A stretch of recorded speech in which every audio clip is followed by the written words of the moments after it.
അസ്സലാമു അലൈക്കും. അർഫ ദിവസം ചൊല്ലേണ്ട ദിക്ർ. അർഫ ദിവസം ചൊല്ലേണ്ട ദിക്ർ 100 തവണ, കുറഞ്ഞത് 100 തവണ.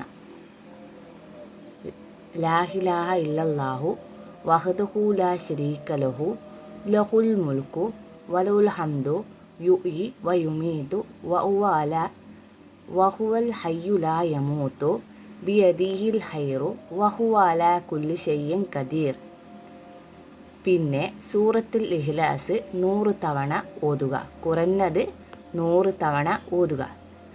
പിന്നെ ഇബ്രാഹിം സ്വലാത്ത് 100 തവണ ചൊല്ലുക. പിന്നെ സൂറത്തുൽ അശർ 3 തവണ ഓതുക. പിന്നെ ഹലർ നബി സല്ലല്ലാഹു അലൈഹി വസല്ലമയുടെ പ്രാർത്ഥന ചൊല്ലുക 100 തവണ.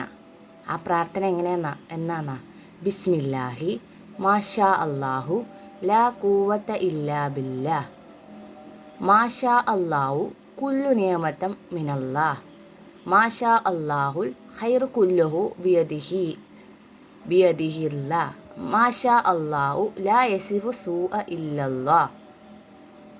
ആയത്തെ കുർസി 360 തവണ ചൊല്ലുക. പിന്നെ നിങ്ങളുടെ ഉദ്ദേശം മനസ്സറിഞ്ഞ് പ്രാർത്ഥിക്കുക. പോരാതെ ഇന്ന് വെള്ളിയാഴ്ച ദിവസമാണ്. പ്രാർത്ഥിച്ചാൽ വേഗം ഉത്തരം കിട്ടും.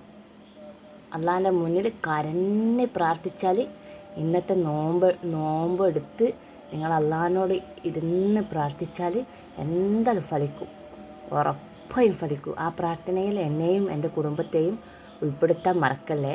അതുപോലെ തന്നെ ഈ ചാനൽ സപ്പോർട്ട് ചെയ്യണേ. Like, share, subscribe, comment please support ചെയ്യണേ. അസ്സലാമു അലൈക്കും.